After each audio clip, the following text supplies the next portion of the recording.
welcome back to Shriji classes, and in this video we are going to discuss on diabetes mellitus. So first of all we will discuss the definition. So in the definition, first of all you have to understand that diabetes mellitus is a metabolic syndrome which is characterized by the hyperglycemia, glycosuria, ketonuria in the severe cases, and also negative nitrogen balance and many other conditions. So first of all, the basic thing we have to understand is the diagnosis. How we will diagnose that the person is of diabetes mellitus or not. Four things are required. First one is the fasting blood sugar level. It should be more than or equal to 126 gram mg per dl. Next is the postprandial blood sugar level. It should be more than 200 mg per dl. It means that after eating 75 gram of the oral glucose, we will check the blood sugar level, and it should be more than 200 mg per dl to diagnose it as diabetes mellitus. Next one is the random blood sugar level. It should be more than 200 mg per dl. Last one is the HbA1c value. It is the glycosylated value and it should be more than 6.5%. Now we will discuss the pathological changes in the diabetes mellitus.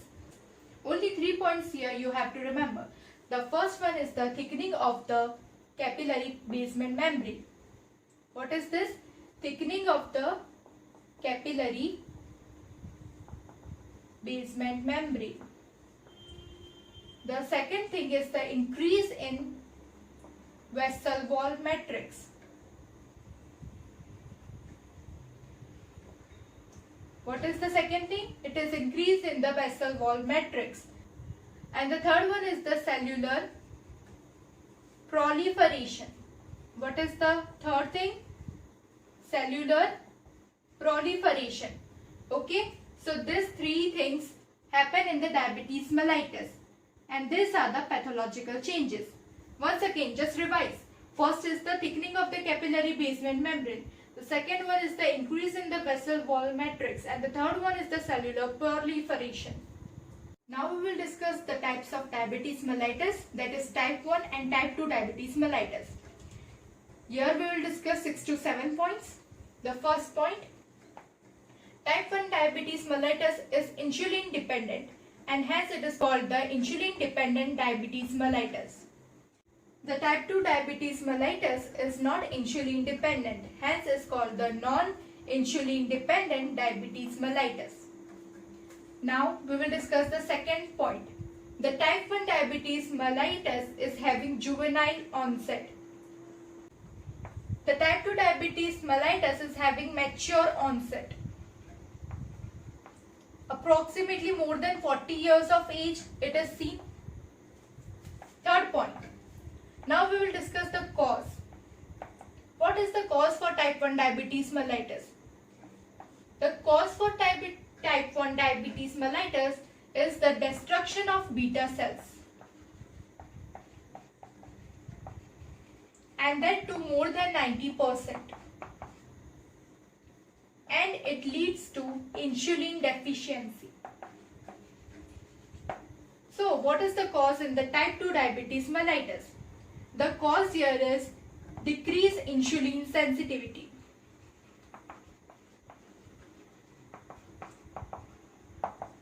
And also approximately 30 to 40% insulin levels are also lowered down, but main is decreased insulin sensitivity. So now you can say the drug of choice for type 1 diabetes mellitus can be insulin only. And afterwards we will discuss that pramlintide can also be used in type 1 diabetes mellitus. So what you can say, the type 2 diabetes mellitus, what is the drug of choice? In the severe cases it can be insulin.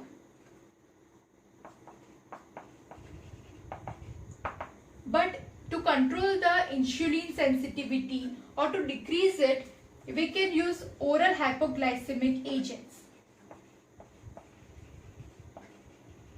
what we can use? Oral hypoglycemic agents. There are many drugs which will come later on. We'll discuss that. Now the fifth point is, this is least common in the world, whereas this one is the most common. Sixth point, it is having low degree of genetic disposition. Low degree of genetic predisposition. It is having high degree of genetic predisposition. The last point is, the type 1 diabetes patients are more prone to ketosis. This point is important. Whereas here, they are more prone to non-ketotic hyperosmolar coma. But this is not more common. It occurs only in the severe cases of the diabetes mellitus of type 2. Here we have completed our difference. So you can have a quick look in this. Type 1, it is insulin dependent. Type 2, non-insulin dependent. Juvenile onset, it is having mature onset. Cause, destruction of beta cells. And here you can remember the autoimmune cause or idiopathic causes.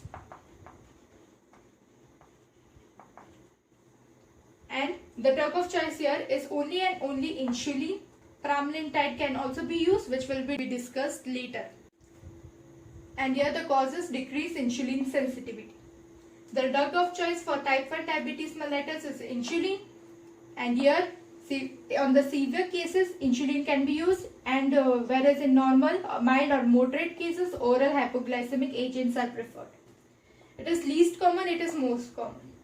It is having low degree of genetic predisposition, it is having high degree of genetic predisposition. They are more prone to ketosis, and they are prone to non-ketotic hyperosmolar coma in the severe cases. Remember, in the severe cases. Now we will discuss two more types of diabetes mellitus. That is not very important, but you should know this. Type 3 diabetes mellitus. There are multiple other specific causes of elevated blood glucose level. And the causes may be pancreatectomy, pancreatitis, non-pancreatic diseases, drug therapy, or other endocrine disorders, etc. The type 3 diabetes mellitus is also called the maturity onset diabetes of the young. Maturity onset diabetes of the young. Okay. And the last one is the type 4 diabetes mellitus. It is also called the gestational diabetes mellitus. What? Gestational diabetes mellitus. What does this mean? It is a physiological condition in which the impaired glucose tolerance in the pregnancy without a previous history of the diabetes occurs. So once again I will repeat, it is the impaired glucose tolerance in the pregnancy without a previous history of diabetes. Okay. So here we have completed all the types of the diabetes mellitus. Type 3, maturity onset of diabetes of young, and type 4, gestational diabetes mellitus. Now we will discuss the islet of Langerhans of the pancreas. Which cells are there in this islet of Langerhans and what product they releases or the hormone they releases. First one is the alpha cell, which secretes glucagon. Second, beta cell, which secretes insulin and amylin. Third one is the delta cell, which secretes somatostatin. Fourth one is the N cell, which is a PP cell. It is also called the PP cell, that is pancreatic polypeptide. What is this? Pancreatic polypeptide. it releases the pancreatic polypeptides. And the last one is the epsilon cell, which secretes ghrelin. Ghrelin, it increases the insulin releases.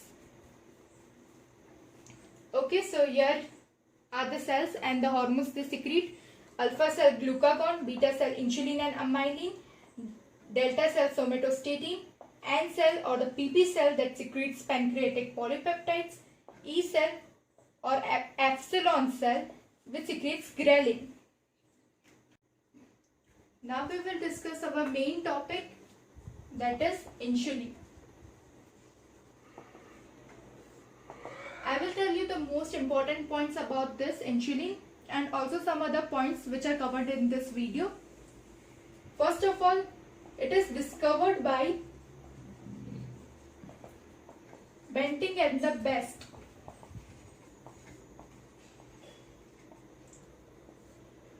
Next, the chemical structure is given by Friedrich Sanger.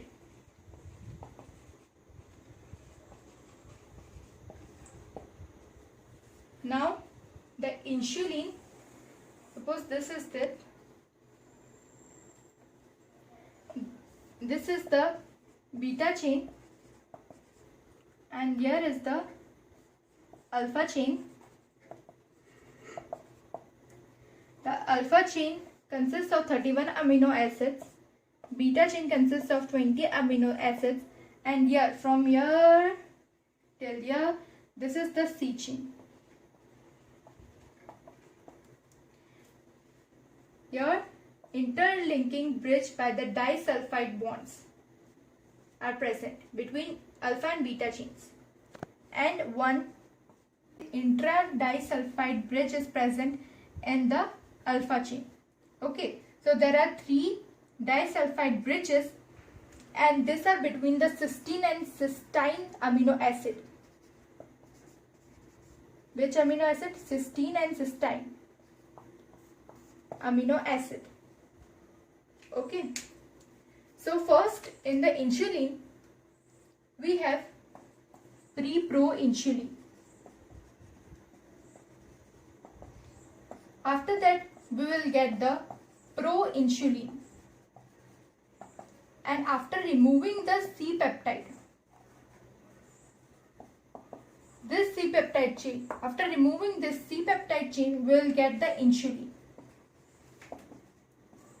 The C peptide is the one which can distinguish between the exogenous and the endogenous insulin. Okay, this point is important. So we have covered a small topic. It is discovered by Banting and Best. Chemical structure is given by Friedrich Sanger. Here is the beta chain consists of 20 amino acid, alpha chain of 31 amino acid, and this is the C chain. 3 disulfide bridges are there between the cysteine and cysteine amino acids. Pre-proinsulin will form the proinsulin, and by removal of the C peptide, it will convert it into the insulin. Now we will discuss the intra-islet paracrine interactions. सबसे पहले तो ये word सुनने में ही बहुत अजीब लगता है कि ये क्या है, intra islet paracrine interaction. So I would make it easy for you. यहाँ पर हम 3 सेल ले लेते हैं, एक बीटा सेल, एक अल्फा सेल और एक डेल्टा सेल. बीटा सेल क्या रिलीज करता है, मैंने अभी आपको पहले बताया. बीटा सेल क्या रिलीज करता है? इंसुलिन और अमाइलिन. डेल्टा सेल क्या रिलीज करता है? सोमेटोस्टेटिन. और अल्फा सेल क्या रिलीज करता है? ग्लूकागॉन. ओके, तो हम लोग ये समझते हैं. सबसे पहले तो यहाँ पे ध्यान दो, ये एक डेल्टा सेल है. सोमेटोस्टेटिन इसने रिलीज किया. स्टेटिन, स्टेटिन वर्ड नाम सुन के आपको क्या लगता है? स्टेटिन मतलब स्टॉप करना या तो किसी का रिलीज बंद करवाना, उसको स्टॉप करवाना। एंड सो ये इसका और इसका रिलीज इनहिबिट कर देगा, स्टॉप कर देगा। Okay, first thing is clear. अब ये अल्फा ग्लूकागॉन बहुत अच्छा है और ये बीटा को और डेल्टा सेल में से दोनों को रिलीज कराएगा, उनके हॉर्मोन्स दोनों को स्टिमुलेट कराएगा, ठीक है। बट अब आती है बारी बीटा सेल की, इंसुलिन की। तो इंसुलिन और अल्फा की बिल्कुल अच्छी नहीं बनती है। आपको वैसे भी पता है कि ग्लूकागॉन और इंसुलिन दोनों उल्टे ही काम करते हैं, तो फिर इंसुलिन इसका कम करवाएगा रिलीज, ठीक है। एक दोस्ती का हाथ बढ़ा रहा है और एक पीछे से छुरा घोप रहा है। अब हम इंसुलिन का मैकेनिज्म ऑफ एक्शन देख लेते हैं, मतलब किस रिसेप्टर से वो काम कर रहा है और कैसे काम कर रहा है। बहुत सिंपल है, देखो जस्ट इधर ध्यान दो। ये सपोज सेल मेम्ब्रेन है, ये रिसेप्टर है, ओके। तो ये रिसेप्टर है, ये सेल मेम्ब्रेन है, ये सेल मेम्ब्रेन है और ये रिसेप्टर है। Insulin acts through tyrosine kinase receptor. ये बहुत इंपॉर्टेंट है, ये नहीं भूलना है आपको कि इंसुलिन टायरोसिन काइनेज रिसेप्टर के थ्रू एक्ट करता है, ठीक है। This is important. ये जो दो मैंने बाहर बनाए हैं ये अल्फा सब यूनिट है, ठीक है। ये आपको एक बैल के हॉर्न्स जैसे लग रहे होंगे, तो ये दोनों अल्फा सब यूनिट है, ठीक है। जो मैंने ये बनाया है इसके भी दो पार्ट्स हैं, ठीक है। ये बीटा सब यूनिट है, ठीक है। उसके बाद में अभी आपको ये समझ आ गया, दो अल्फा सब यूनिट है, दो बीटा सब यूनिट है। अब इसका काम देख लेते हैं, ये काम कैसे करता है। सबसे पहले तो इनकी लोकेशन, अल्फा आपको बाहर दिख रही है या सेल के अंदर दिख रहे? बाहर दिख रहे, तो alpha subunits are extracellular, okay. अब बीटा सब यूनिट, ये आपको बाहर दिख रहे, अंदर दिख रहे या फिर ट्रांसमेम्ब्रेन में दिख रहे? ट्रांसमेम्ब्रेन में दिख रहे, okay. Second point is clear, that is transmembrane. अब हम इसकी एक्शन देखते हैं। अल्फा सब यूनिट इंसुलिन जैसे ही आएगा ये यहां पर बाइंड कर देगा, अल्फा सब यूनिट पे बाइंड करेगा, और फिर जो बीटा सब यूनिट है इसके पास होती है टायरोसिन काइनेज की एक्टिविटी, ठीक है। ऐसा पूछेंगे कि टायरोसिन काइनेज की एक्टिविटी किसके पास है, अल्फा सब यूनिट या फिर बीटा सब यूनिट? तो आप बोलेंगे बीटा सब यूनिट। अब मैं पूछती हूँ कि कौन सा एक्स्ट्रा सेल्यूलर है, अल्फा सब unit, okay. Now it's very easy for you, आप कोई सा भी एमसीक्यू सॉल्व कर सकते हैं। देखिए नीट पीछे के अंदर ऐसे छोटे छोटे एमसीक्यूज आ जाते हैं कि अल्फा एक्स्ट्रा सेल्यूलर है, या तो टायरोसिन काइनेज एक्टिविटी किसके पास है, बीटा के पास है कि अल्फा के पास है, इंसुलिन बाइंड किस पे करता है, अल्फा पे बाइंड करता है या बीटा पे, तो आपको आना चाहिए, okay. Now we will see the actions of insulin. So first of all it acts on three type of metabolism: glucose, protein and fat. In the glucose it inhibits gluconeogenesis.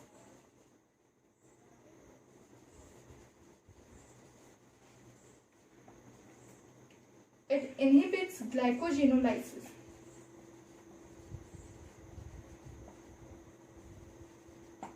It promotes glucose uptake and causing hypoglycemia.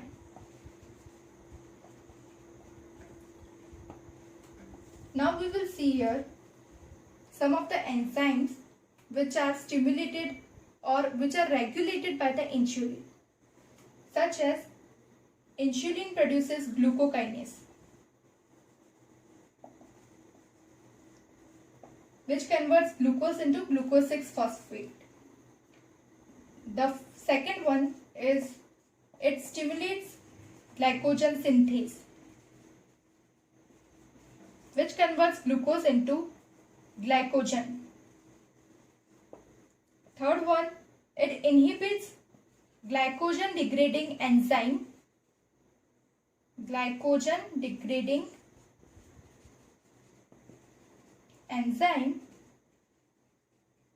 that is phosphorylase,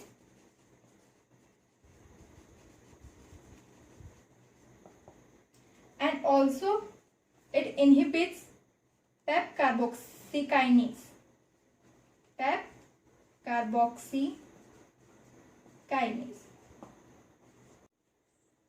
So by inhibiting the PEP carboxykinase, it inhibits gluconeogenesis. Next, by inhibiting the glycogen degrading enzyme phosphorylase, it inhibits the glycogenolysis. Okay, and so by stimulating the production of glycogen synthase, it converts more glucose into the glycogen, and hence it is also called the anabolic hormone. Now we will see the action of insulin on the proteins. So it will promote protein synthesis. Next, fat. So it will inhibit lipolysis and it will promote lipogenesis. And also one action on the enzyme, that is lipoprotein lipase, which is present in the vascular endothelium, which degrades the VLDL. So by this we have completed our actions of insulin. So a short recap: actions of insulin on glucose, protein and fat. On the glucose, it inhibits gluconeogenesis, inhibits glucogenolysis and promotes glucose uptake. It is having many actions on the enzymes also.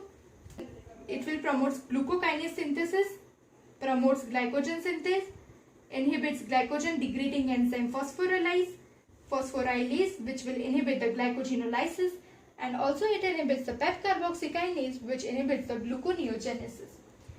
On the protein, it will promote the protein synthesis, and on the fat, it inhibits lipolysis and promotes lipogenesis, and hence also it acts on the lipoprotein lipase enzyme, which is present on the vascular endothelium. Hence, the insulin is an anabolic hormone. Okay.